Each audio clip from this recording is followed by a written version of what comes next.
An elderly homeless woman walks into a luxury hotel, drenched from the rain. Instead of offering help, they laugh. The guests whisper. The staff sneers. How dare she even step foot in here? No one cares who she really is. But what they don't know will shock them all. Before we get into the shocking truth behind this story, don't forget to subscribe and turn on notifications. You won't want to miss what happens next. And trust me, this is just the beginning.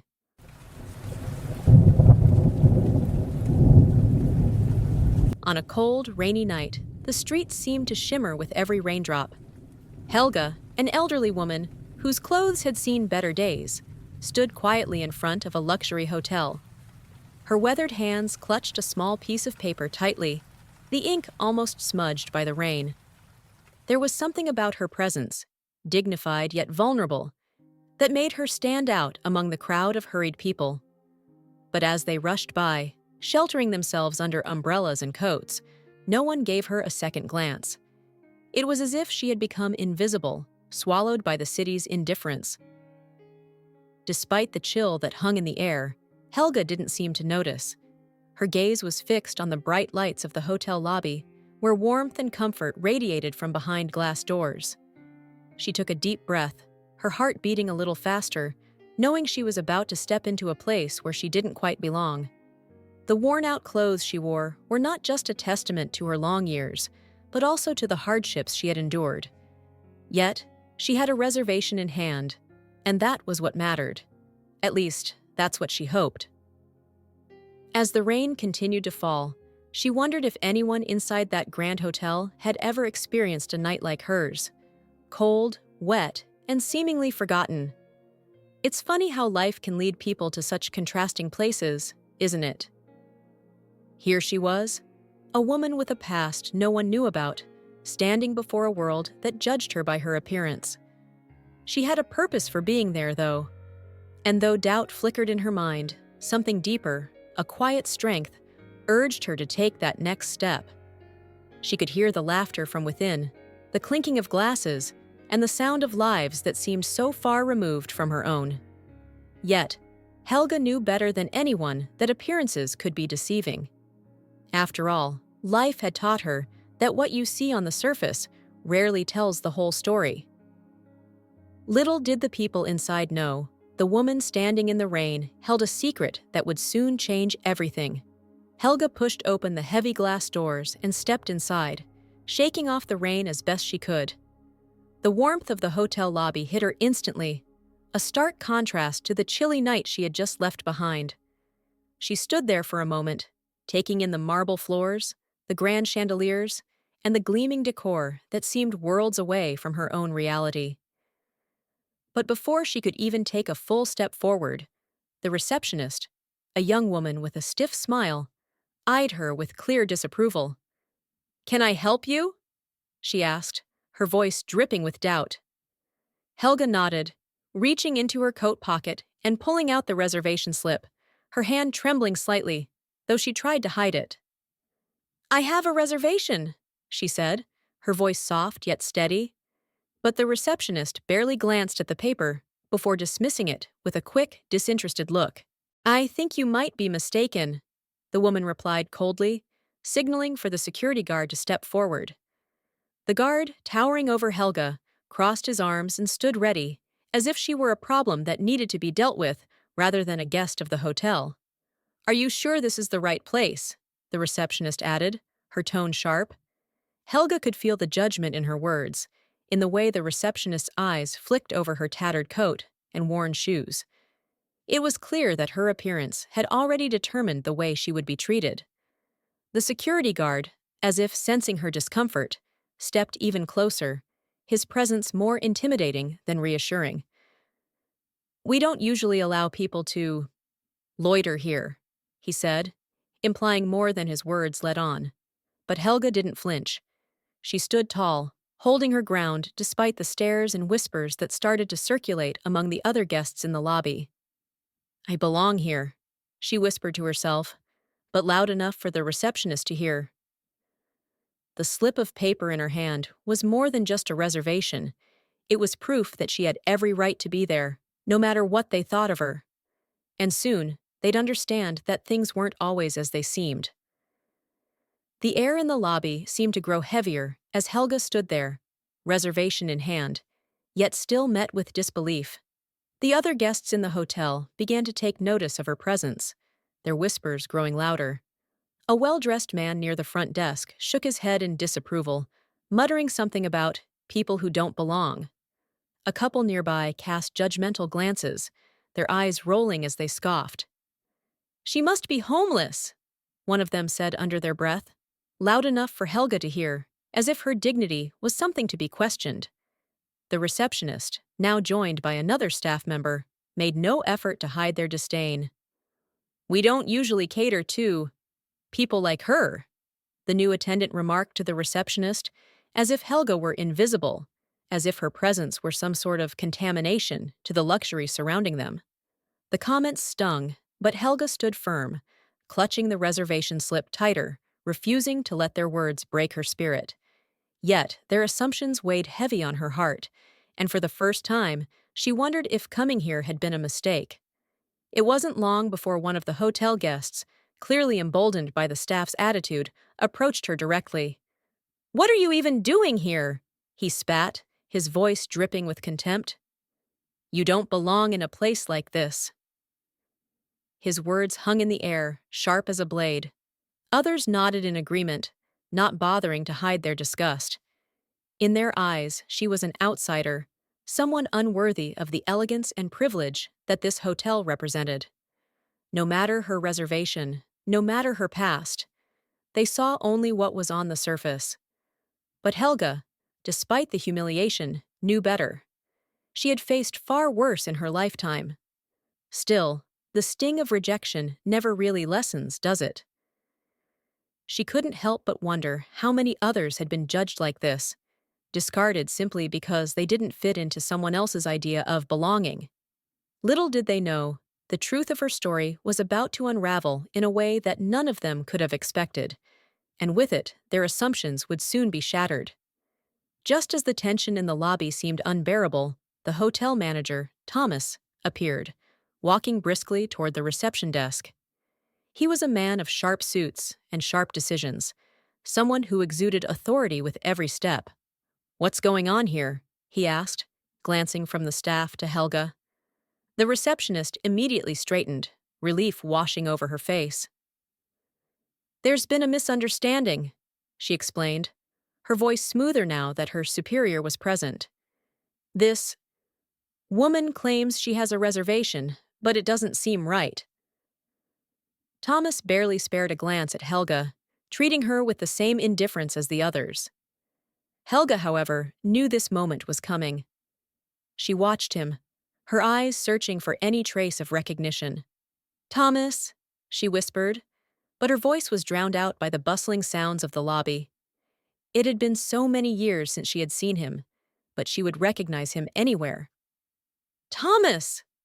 This time her voice was louder, more certain.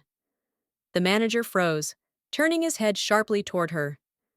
There was a flicker of something in his eyes. Was it familiarity? But then it disappeared as quickly as it came. "Do I know you?" he asked, his tone flat, almost irritated. Helga swallowed hard, the words catching in her throat. "Yes, you do," she replied quietly, but with a gravity that silenced the room. "I'm your mother." For a moment, the entire lobby seemed to stop. The staff, the guests, even Thomas himself seemed to be caught off guard by the revelation. His brow furrowed in disbelief. "What? No, that can't be." He shook his head, trying to dismiss the idea, but Helga took a step forward, her hand trembling as she reached for him. "It's true. I had to give you up.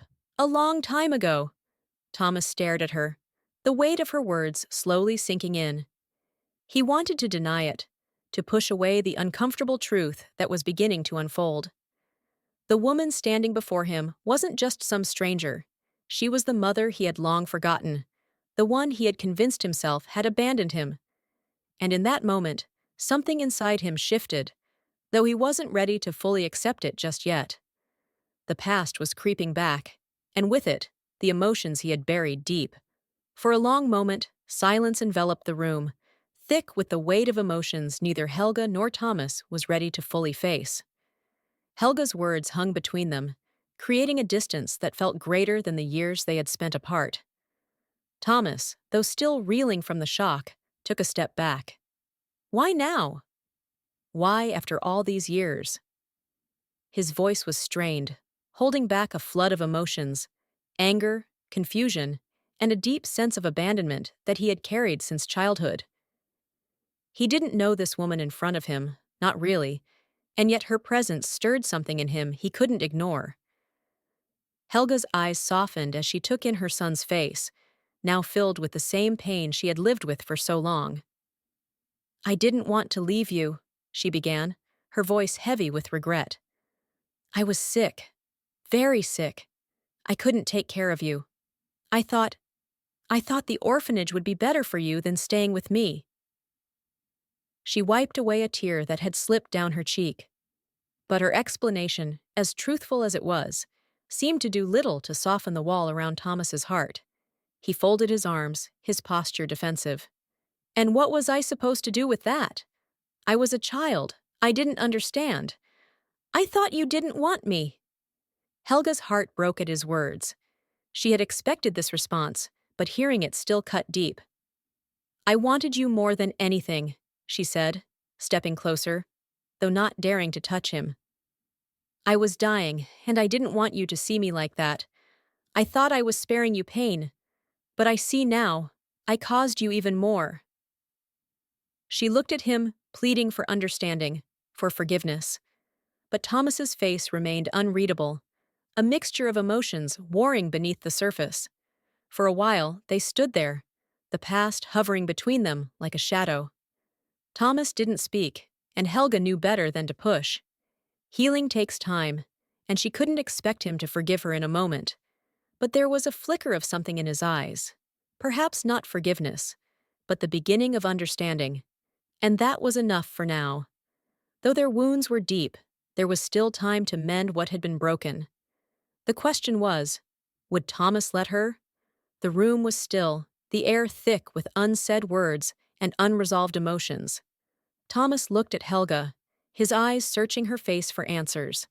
Answers to the questions he'd held onto for years. Slowly, he exhaled, the tension in his shoulders easing just a little. I don't know what to feel, he admitted, his voice quieter now, softer. Helga nodded, understanding all too well. I never expected this to be easy, Thomas. I only hoped we could try. Her voice trembled slightly, the weight of her words reflecting the vulnerability she felt standing in front of him after all these years. There was a long pause, but this time it felt different. Thomas uncrossed his arms, his posture more open. What do you want from me? He asked, not with bitterness, but with genuine curiosity. Helga took a deep breath. I just want a chance, she said. A chance to know you, to be a part of your life again, if you'll let me. Her words hung in the air, hopeful yet cautious, as if one wrong move could shatter the fragile connection they were beginning to rebuild. The other hotel guests, sensing the shift, had stopped their whispering. All eyes were on them, but for Thomas and Helga, the world had narrowed to just the two of them. After what felt like an eternity, Thomas finally spoke, his voice more vulnerable than before. I don't know how to just forgive. But I don't want to hate you either, he admitted. It was an olive branch, tentative but real. Helga's eyes filled with tears, though this time they were tears of relief. She nodded, understanding that healing would take time. That's enough for me, she whispered. We can start from there. In that moment, something shifted between them. It wasn't a grand, tearful embrace or a dramatic declaration of forgiveness. But it was a beginning, a small step toward mending the years of separation. Thomas glanced over at his family, who had been watching from a distance. Slowly, he nodded, gesturing for Helga to follow him. Come meet them, he said, his voice steady. Helga smiled, her heart swelling with a quiet joy. It wasn't a perfect reunion, But it was a chance to rebuild, brick by brick, moment by moment. And for now, that was all she needed. Moral of the story: how often do we judge someone by what we see on the outside? It's easy to make assumptions, but have you ever stopped to think about the story behind someone's appearance? Helga's journey reminds us how dangerous it can be to judge a book by its cover. How many times have we ignored someone who might have needed a kind word or a helping hand just because they didn't look like they belonged? What would you have done if you were in that hotel lobby? Would you have joined the crowd in turning her away? Share your thoughts in the comments below. I'd love to hear what you think about this story. And while you're there, let us know where you're watching from. It's always amazing to see how far these stories reach and connect with people from all around the world. Did this story surprise you? Stir up any emotions? Drop a comment, and let's get the conversation going. And don't forget to subscribe and hit the notification bell so you never miss out on these powerful stories that can change the way we see the world.